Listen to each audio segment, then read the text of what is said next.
dalam berdakwah itu harus pakai qaulal layyinat.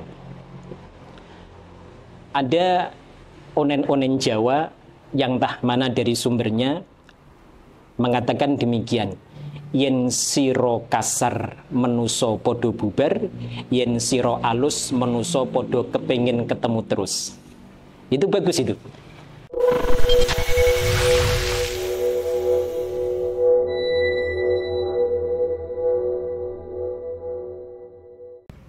Assalamualaikum warahmatullahi taala wabarakatuh. Hari ini kami berada di kediaman salah satu muhadir Muhad Ali Fadlul Jamil, yaitu beliau Ustadz As'ad Nadirun. Alhamdulillah pada kesempatan hari ini kami akan melakukan wawancara dengan judul tema Al-Quran, Fikih, dan Dakwah. Waalaikumsalam warahmatullahi wabarakatuh. Alhamdulillah kami bisa berkesempatan bertemu dengan panjenengan. Matur nuwun atas waktu dan tempat yang telah jenengan sediakan. Pada kesempatan kami ini kami akan bertanya-tanya kepada jenengan tentang seputar Al-Quran, Fikih, dan Dakwah. Mungkin langsung kepada inti pertanyaan yang pertama yang kami tanyakan ialah bagaimana memahami konsep dakwah dalam Al-Quran. Mungkin itu dulu, Ustaz. Memahami konsep dakwah dalam Al-Quran. Kita tahu bahwasanya masadirul ahkam asyariyah itu ada dua. Satu, masadirul ahkam asyariyah al-mujma' alaiha. Yang kedua, masadirul ahkam asyariyah al-mukhtalaf fiha. Masadirul ahkam asyariyah yang al-mujma' alaiha itu diantaranya adalah Al-Quranul Karim. Cara pemahaman Al-Quranul Karim ada 4. Satu, ibaratun nas. Yang kedua, isyaratun nas. Yang ketiga, dalalatun nas. Yang keempat, dalalatul iqtida. Secara ibaratun nas, dakwah itu arahnya jelas. Ud'u ila sabili rabbik. Ud'u ila rabbik 2 kali. Ilaihi ad'u, ada ad'u ilaihi. Secara ibaratun nas, arahnya dakwah itu jelas, halus, ila sabili rabbik. Begitu pula secara ibaratun nas, dakwah itu dengan apa? Jelas, bil hikmah wal mau'izatil hasanah. Sekarang kita perluas dengan penjabaran tentang bil hikmah wal mau'izatil hasanah dengan secara isyaratun nas. Di dalam Al-Quranul Karim itu ada fi'il yang mushtaq dari masdar dakwah, lalu diikuti huruf atof yang menyebutkan fi'il yang lain diatofkan pada fi'il tersebut. Di antaranya adalah fi'il yang mushtaq dari masdar istiqomah. Di situ di Al-Quranul Karim diterangkan falidzalika wad'u wastaqim kama umirta. Ini mengisyaratkan dakwah itu yang baik itu harus dilaksanakan secara istiqomah. Karena di sini ada fad'u, ada wastaqim diatofkan, ini mengisyaratkan bahwasanya dakwah itu harus istiqomah. Yang kedua, secara isyaratun nas pula ada lafaz yang mushtaq dari masdar amila sholiha yang diatofkan pada lafaz yang mushtaq pada lafaz yang mushtaq dari kata dakwah. Wa man ahsanu dinan mimman da'a ilallahi wa amila sholiha. Ini secara isyaratun nas, memang secara fikih itu hisbah atau amar ma'ruf nahi mungkar itu tidak diharuskan orangnya baik dulu. Tetapi secara isyaratun nas di sini untuk berdakwah orangnya sudah harus soleh dulu. Jadi kalau menurut ulama-ulama sekarang itu itta'adho baru wa'adho, ihtada baru hada, kamil baru mukmil. Bahkan saya baca di beberapa kitab itu redaksi di Al-Quran ya bunaya itu ada 6. 6 itu yang 3 berada di surat Luqman, dan itu urutannya pas. Pertama, ya bunayya la tusyrik billah. Ini berarti iman harus ditanamkan. Yang kedua, ya bunayya innaha in takum mithqala habbah. Ini ihsan. Yang ketiga, ya bunayya aqimis shalah. Setelah iman, ihsan dan Islam tertanam, baru Luqman katakan wa'mur bil ma'rufi wanha 'anil munkar. Ini mengisyaratkan untuk bisa yang baik, untuk kita itu mau idhah atau berdakwah, itu diri kita harus baik terlebih dahulu. Dan yang ketiga, ini juga dari ibaratun nas, juga jadi isyaratun nas. Dalam berdakwah itu harus pakai qaulal layyinat.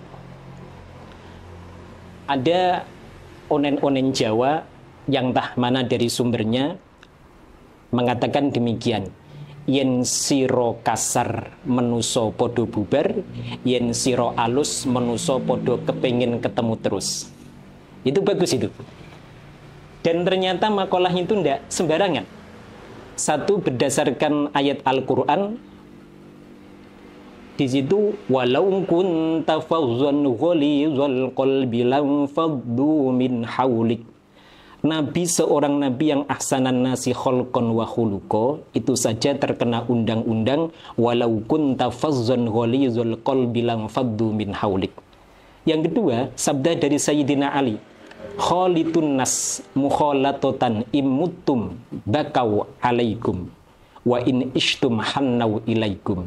Kalau kamu bergaul kepada manusia harus pakai cara yang seandainya kamu mati, dia akan selalu menangisimu. Dan kalau kamu hidup, dia akan selalu merindukanmu. Jadi qaulal layyinan itu sangat penting. Kalau sekarang usume niku sing kuasar-kasar, itu kurang pas.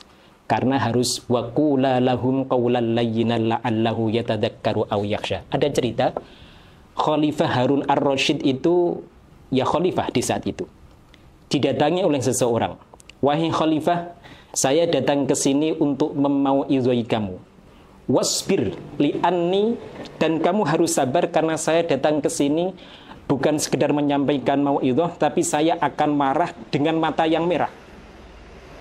Marah, mata merah.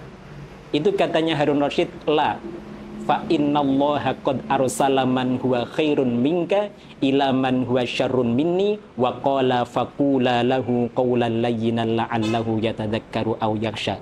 Kamu jangan berkata kasar, karena Allah telah mengutus orang yang lebih baik daripada kamu, yaitu Nabi Musa dan Nabi Harun, diutus untuk mendakwai orang yang lebih jelek daripada aku, rupanya Fir'aun. Itu saja diperintahkan faqula lahum qawlan layyina. Maka di sini di antara metode dakwah itu, satu yaitu tadi harus istiqomah, yang kedua orangnya harus soleh, dan yang ketiga dia itu juga harus pakai qaulal layyina. Itu sisi dari istimbat dari Al-Quran.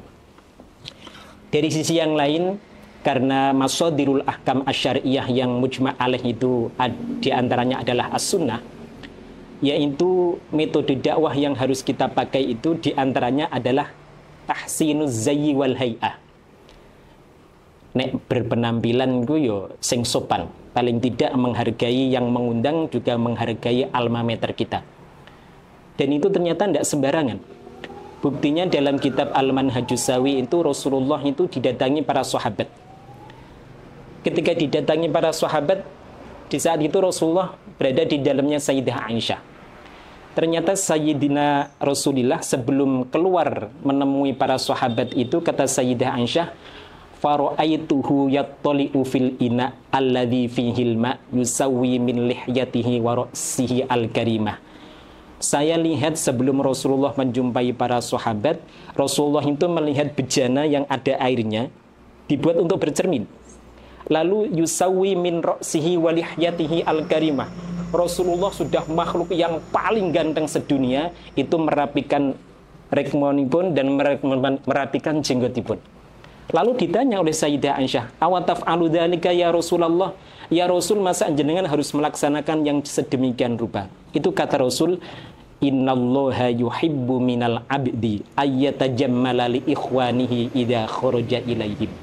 Allah itu suka banget ketika ada hamba mau berjumpa kepada hamba Allah yang lain, itu ada unsur tajammul. Jadi tajammul itu merupakan keharusan. Ada cerita Syekh Izzuddin bin Abdussalam itu pernah beliau keadaan ihram. Ihram kan ya pakaiannya pakaian ihram biasa seperti itu, pakaian ihram.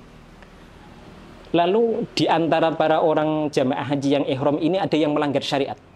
Ditegur oleh Syekh Izzuddin bin Abdussalam. Semuanya tidak ada yang menerima. Bahkan mereka mengatakan, kowe iku sopo kok ngeloroi aku, kowe iku sopo. Setelah selesai ihram, Syekh Izzuddin bin Abdussalam memakai libasal ulama.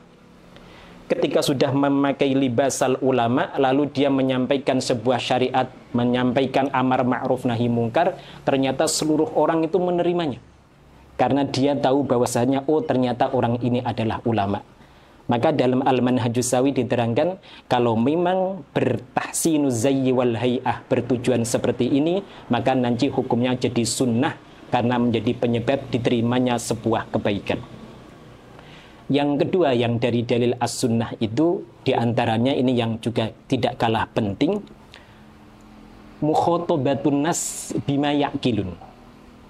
Kalau kita ngomong itu ya sesuai dengan pangkatnya audien. Meskipun kita pinter bahasa Inggris, wong ceramah di desa, ya ndak usah kita pakai, ndak mudeng. Hadirinnya orang oon-oon, ya ndak usah kita pakai ilmu usul yang tinggi-tinggi.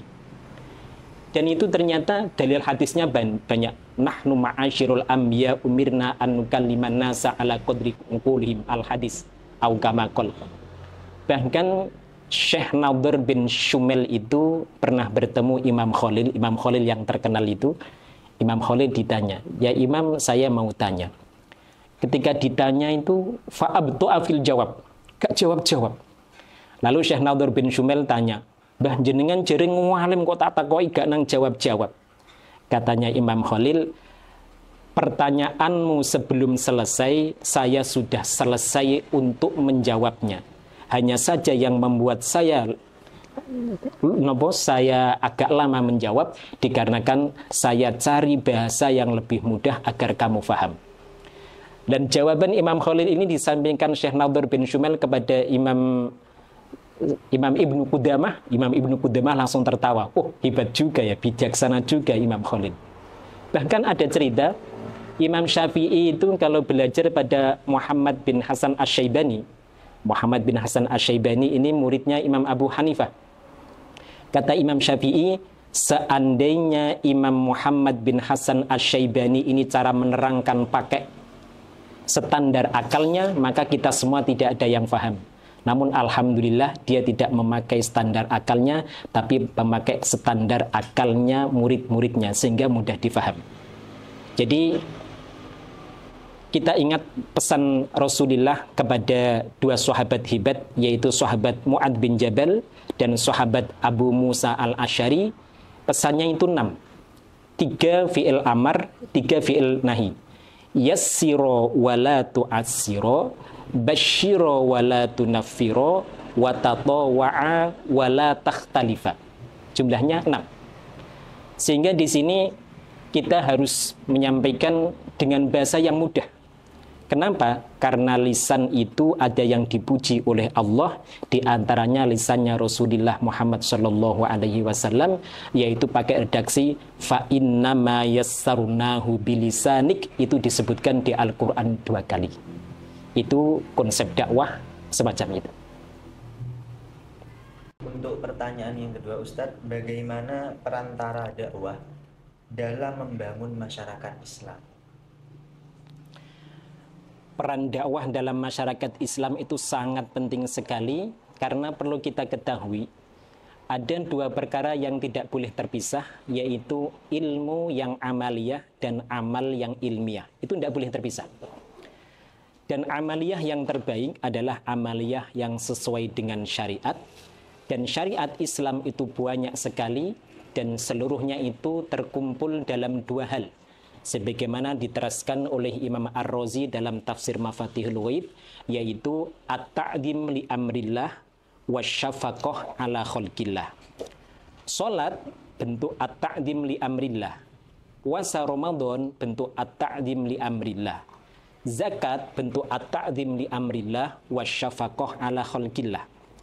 Nah, tanpa adanya dakwah akan menjadikan ummah ini kembali ke ajaran jahiliyah dengan 3 hal yang sering saya sampaikan, yaitu fasadun fil ilmi, fasadun fil akhlak, dan fasadun fid din. Dan dengan dakwah akan menjadikan ummah ini keluar dari jahiliyah menuju khaira ummah yang akhirnya dapat menggapai sa'adatud darain fid dunya hasanah wa fil akhirati hasanah. Maka di sini dakwah itu penting karena orang dikatakan Islam itu syaratnya diantaranya harus menyampaikan 2 syahadat, asyhadu an la ilaha illallah wa asyhadu anna muhammadar rasulullah.